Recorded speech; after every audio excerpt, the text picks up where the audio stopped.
Maybe the 1C had a rough night, but the number one beat reporter in Philadelphia always has a great night. He's reporting live from spring break, live from the scene of the crime tonight, for after the Flyers lose by a touchdown in Tampa Bay. It is Charlie O'Connor. Charlie, what the hell happened tonight? They just didn't have it tonight, and maybe we are not used to this year. Like, these kind of games were regular occurrences the previous 3 seasons. We got used to them, particularly those 2 really bad seasons, the one in 2021 and then the 2021-2022 season, where these were like once every couple weeks they would deliver a stinker like this. They really haven't delivered too many stinkers. Tonight was one of them. Tonight it was abundantly clear to me, and I really think if I had to break down what I believe happened, like at its core, what happened in this game, you look at Tampa. Tampa lost 6-3 at home to Calgary on Thursday. John Cooper called them out, basically said it was a disgraceful performance and we need to be better. And to me, what happened in this game was the first period, Tampa came out just like a bat out of hell. Like, they were intent on having a bounce back game. And the Flyers, it's not like a team can't theoretically handle that. If you're the Flyers, you just have to match their energy. And I just didn't think the Flyers were quite ready to match their energy to start the game. And Tampa was just so fired up and so intent upon making a statement that they were just able to blow the doors off the Flyers before the Flyers even realized what the hell was going on. Charlie, the highlight of the game from the Flyers' perspective is obviously the John Tortorella getting booted situation. Did he speak at all? Like, what did we get anything on what happened there? Did you get anything out of Torts tonight? No, so we obviously asked for Tortorella. He did not speak after the game. Brad Shaw took it because I guess Tortorella's thing is I didn't coach the game, the majority of the game, so you'll get the coach who coached the majority of the game. So we got Brad Shaw. Look, I think it was abundantly clear it was frustration with the officials, and that's what it look, Torts obviously has a temper, and he was obviously frustrated they were down 4-0. That's just only going to make him more angry because the guy hates losing. He's super hyper competitive. But it was very clearly the officiating. I'm writing up a story on the game, but to me it was there were 3 calls that all were somewhere between borderline and just plain wrong. Like, you have the first Ronnie Adder penalty where the puck almost goes in the net. I do not have a clue what he did wrong on that play. Like, I've watched that replay 6 or 7 times. I do not see any penalty there. It's chaos. The puck almost goes in. Adder touches a guy and then gets called for a penalty. Like, that struck me as something had to have been worth a penalty on that play. So I guess we'll just give it to him.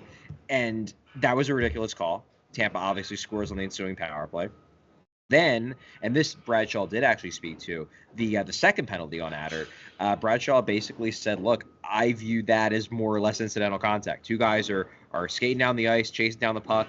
They clip skates. One guy falls down, the other one doesn't. Like, that to him wasn't a trip. To me, it wasn't a trip either. That said, there were a few other people in the press box that argued, like, hey, just because it's an inadvertent high stick doesn't mean it's not a penalty, and fair. But I think that was a gray area call that they called based on the result rather than what actually happened. So that one goes against the Flyers. And then I truly do not understand how you can give Garnet Hathaway a 10-minute misconduct for something that happens 30 times a game. Like, this is just hockey. Why? And Garnet Hathaway is one of the Flyers' better penalty killers. Like, he is legitimately good at killing penalties, and they just throw him out of the game for 1/6 of the game and obviously the entirety of the rest of that penalty kill because he pushed a guy. Like, that's nuts. I understand why Torts was mad. Yeah. Should he have gotten that? Should he have gotten that mad? Probably not. But he's Tortorella. He does everything extra, so he did. Oh yeah, the first penalty on Adder especially really cracks me up because the referee who calls it is then staring right there with his arm up, looking at the puck. The Flyers clear it, and he doesn't blow the whistle, and they get like a minute of delayed penalty time before the Flyers. Like, you clearly don't even know what happened if Yeah. you're looking at it and the Flyers touch it and you're like, oh no, I'm just going to not blow it. Like, it was a fucking That's a ref really good show. point. Also, the Flyers Yeah. sucked tonight. Like, I don't want to make it sound like we're saying this is why they lost. They sucked. But, like, the officials had a horrible night. Hey, Charlie, what's going on? JP over here. I want to talk about another rough part here tonight. Sam Ersson gets pulled after the 4 goals. Was that more just for his confidence, Charlie? What did you make of Sam's performance tonight? Well, I mean, we would have asked John Tortorella why he decided to pull him, but obviously John Tortorella then got himself thrown out just as they were making the goalie change. To me, he got pulled because he just didn't have it tonight. The Flyers didn't have it as a team, but Ersson really didn't have it. And you have the first goal, it's through a couple screens. It's not the greatest goal to allow, but sure. You know what? It happens. He probably couldn't see the puck. He should have fought through the screen a little bit better, but it happens. Whatever. The second goal, that puck has to be covered.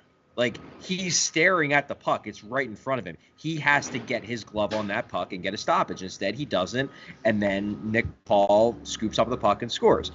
To me, after he gave up that goal, he looked like a mess. And I haven't seen Sam Ersson look like this very often, but there was a save he made, I think it was about like 45 seconds after he gives up that second goal, where he is like almost entirely in his own net. He's small. He just completely looks like a guy who has lost all confidence in his game, and he's just hoping that they're going to hit him with the puck. He's not playing to stop the puck. He's hoping they're going to hit him with the puck. And I saw that, and I just thought to myself, "Ooh boy, he needs to right the ship quick because Tampa's just going to keep coming." Then obviously they scored the third goal, which is maybe the weakest goal I've seen him allow. Like, there's no excuse for allowing that goal. That is a routine NHL save. And he just lets it slip through his pads. Like, to me, I would have probably pulled him after that one. But Torts gives him another one. The fourth goal, it's a big rebound. It wasn't a horrible goal, but coming after the previous two, you got to be a stopper, and he wasn't. Look, I said 2 nights ago, I'm expecting really good things every night from Sam Ersson. He is still a rookie. He is going to have down nights. Tonight was very much a down night. It happened to be a down night on the same night when it was a down night for the entire team, which is obviously not ideal. But there have been, like, even thinking back to Thursday night. Thursday night, the Flyers got significantly outplayed by the Florida Panthers in the first period.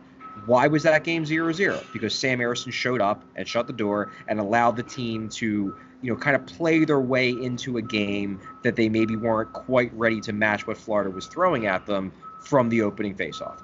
This game, the Flyers needed that kind of performance from Sam Ersson. They got the opposite. Not only did he not hold down the fort, he basically just swung the fort's doors wide open and just basically did a Goldberg where he's like, go ahead, score. Like, that was Sam Ersson tonight. And you know what? He's a rookie. We got to remember that. But this was not a banner game for Sam Ersson. I'll put it that way. Charlie, JP made that exact same analogy with the Goldberg thing during the game. That is very funny. Really? That's outstanding. I saw they go with the 5 defensemen tonight because they sent some guys down. And I saw you tweeting earlier about the potential LTIR thing and bonus overages and the amount of call-ups you get after the deadline. And then we heard maybe they tried to bring Ginning back, but they weren't able to get him a flight in time. What actually happened with the defense? Do you have any clarification on that? Yeah, my understanding was they did try. Apparently, they had a flight that he was going to be on. The flight got delayed. Then it got delayed again. Then it got delayed again. And by then, it was like, okay, well, he's not going to get here in time, so I guess we're going with 5 defensemen. Look, this wasn't a banner moment for the front office in terms of managing the situation. However, it does seem like they tried to get Ginning back. My understanding is, and basically this is kind of how they ended up in this situation. So on trade deadline day, if you want a player to retain eligibility for the AHL playoffs, you have to send him down at the deadline and then call him back up. So that's what they did with Ginning, because Ginning is a guy who they expect to spend a significant amount of time the rest of the year in the AHL. That's what they did. Now, what they, I guess, theoretically could have done was plan to immediately have him come back up. Here's the thing, though. From what I've heard, like, if you're going to send a guy down the way they did with Ginning, like, they have to legitimately have a paper trail. of like he actually went back and then he came back. So this was not a case of like they could have just stashed him at a hotel and pretended that he flew and like create a flight out of thin air the way they did in A Few Good Men. Like he had to actually go back to Philly or go to Wilkes-Barre, and apparently he did. And then the Flyers found out this morning that Yegor Zamula was sick and they might need another defenseman. Could they have maneuvered it differently? Yes, they could have. Number one, they could have just not sent Jennings down. Then he would have been eligible through the AHL playoffs. But the Phantoms might not make the AHL playoffs, so it might not even matter. They're kind of on the borderline. They took a risk. The Flyers took a risk that they could go the rest of this trip with 6 defensemen, not having an extra one, not having a 7th. And then Saturday morning, Yegor Zamula wakes up sick, and they're screwed. And it wasn't their best moment, but it was kind of a bunch of things had to go wrong for this to play out the way it did. Kind of like the game. A bunch of things had to go wrong for it to play out the way it did, and they all went wrong. It was just one of those days for the Flyers. Yeah, not a great day for the Philadelphia Flyers. Just a couple more from me, Charlie. I want to ask, we saw a couple of dudes make their Flyers debut tonight. I think we all know what to expect out of Erik Johnson at this point. I mean, if you had high expectations, he went out of his way to lower them earlier. When he's like, my best days are behind me. I'm a depth guy. I'm here for my experience. I'll be physical and big and, hopefully not play that much, basically. But Denis Gurianov is a pretty interesting guy, 26 years old, has a 20-goal season under his belt, has been an okay depth scorer at points in his career, hasn't played much in the NHL this year. What'd you think of him in his first game in orange and black? I thought he made some plays. He definitely showed the physical ability that he has. He's got puck skills. He can skate. He's big. There's something there. Now, he's 26 going on 27. I'm skeptical that the Flyers are going to unearth something that multiple organizations have proven unable to unearth. But given the fact that they traded away a guy in Wade Allison who really had no fit in the organization anymore, it's abundantly clear that the Flyers no longer believed in him. And John Tortorella in particular didn't seem to believe in him. So you trade away a guy who had no future in the organization, you give him a fresh start, and you get a guy who, hey, maybe, at the very least, they can see what they have in him over the next 5 weeks. There is talent there. I'm skeptical that they're going to be able to unearth something that other organizations have failed to unearth, but why not give it a shot? There is something there, and I think he showed tonight that there's something there. He had some good shifts, made some plays. We'll see how this plays out. Charlie, real quick, I want to look a little bit ahead here. Obviously, coming off this tough Florida trip, the Flyers in their next 7 have 2 against Boston, 2 against Toronto, 1 against Florida, 1 against the Rangers, and 1 against the Hurricanes. Do you see the Flyers having a winning record after this? Where are we at after these 7 games? A winning record over the course of the season, or a winning record during this stretch? Just the next 7 here. It's a tough road here. Yeah. I think they're probably going to end somewhere in like the, I'm looking at it as a 10-game stretch, I guess. Okay. So to me, they are 2 games into this tough 10-game stretch. I will guess they go 4-4 in some form or another. Maybe a couple of the losses are in overtime or shootouts that they end up being above hockey 500. I don't think this team is going to fall apart. But the hard truth is that Sean Walker was a darn good player for these guys. I mean, that Walker-Sealer pairing was their most consistent, effective pairing this year. Now it's gone. Walker is legitimately gone. Sealer is injured, and who knows when he's going to be back. He designated himself week to week. It's going to make it tough for them to win games. I do believe that they have whatever that intangible factor is that will allow them to squeeze out some wins. But I think it's going to be a struggle. These are really good teams. They're getting them all pretty much one right after another. So if I had to guess, I would guess they squeeze enough out of these games to win 3 or 4. But I'm certainly not expecting them to turn on the afterburners and go 6-2, 7-1. The schedule's just too tough, and they just don't have enough. They already were not the most talented team in the world. Now they purposely weaken themselves, and they're injury ravaged. These games are going to be hard. Charlie, the Flyers dressed 13 forwards tonight. Bobby Brink isn't one of them. What's the dude got to do to get on the ice? Like, is he falling into Morgan Frost territory? What's going on with this situation?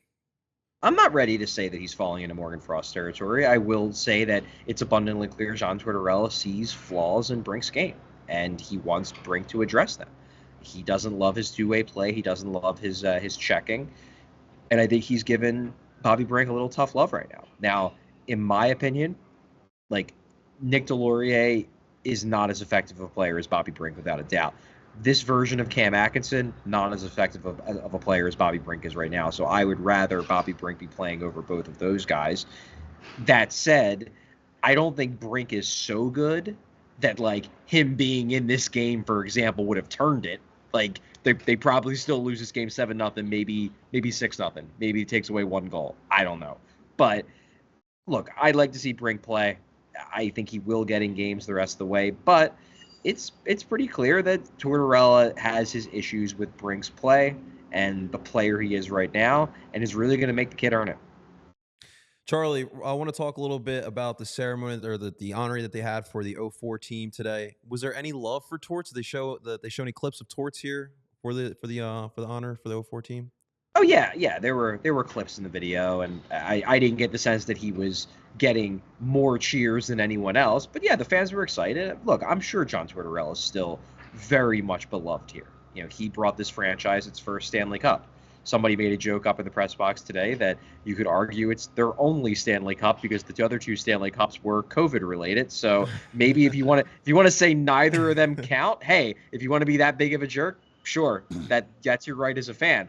But look, it's kind of like, you know, for example, I know the Eagles had won championships, not a Super Bowl, but like, Philadelphia Eagles fans are always going to love Doug Peterson, and Doug Peterson now is coaching another team, and they are still going to revere that guy because he's the guy who brought them the title. John Tortorella is that guy in Tampa, so I'm sure he's still very well liked here. It was really funny. I don't know if they showed it on the Flyers broadcast, but they showed it on the Tampa broadcast. When Tortorella got thrown out of the game, they threw the camera up to all the guys in the suite from that old 04 Tampa team, and all the guys are just dying laughing, like, oh my God, classic Torts. Like, they thought it was the funniest friggin' thing in the world. Awesome. That was really good. I got a kick out of that.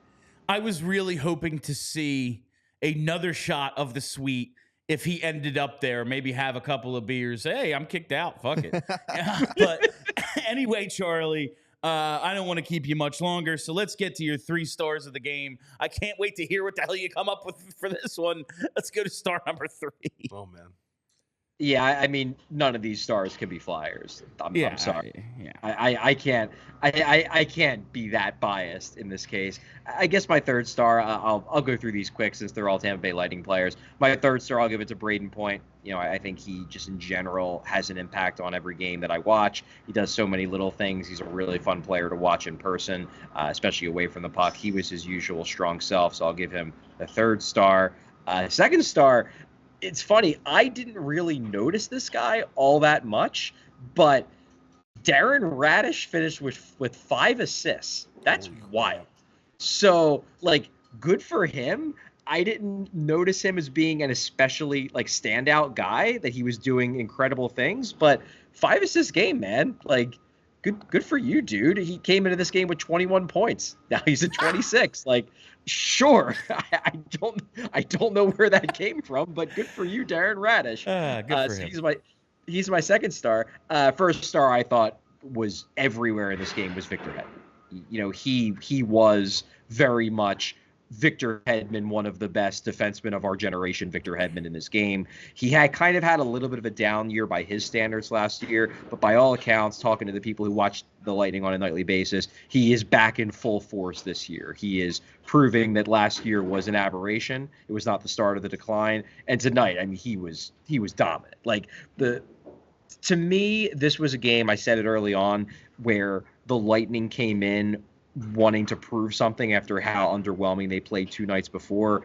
Victor Hedman, to me, was at the forefront of, like, we're going to go in and we're going to blow this team friggin' out because we are embarrassed at how we played 2 nights ago. And I thought Hedman, more than anyone, set the tone, not just because he scored the first goal, but just because he was everywhere. He just was – he looked like he was 24 again tonight, and I think he's the obvious choice in my mind for 1st star. Charlie, thanks a lot. I think the thing that, like, might frame this game the best and how wild it was, Nikita Kucherov comes in with 106 points. The next leading scorer on the team is Point with 65. The Lightning score 7 goals. Kucherov has 1 assist. Like, Wow. That's the kind of night it was. All right, thank you, Charlie. Thanks, Charlie. Enjoy the end of your spring break, and I will see you this week, my friend. All right, sounds good. Thanks, guys. We all silly like the mayor.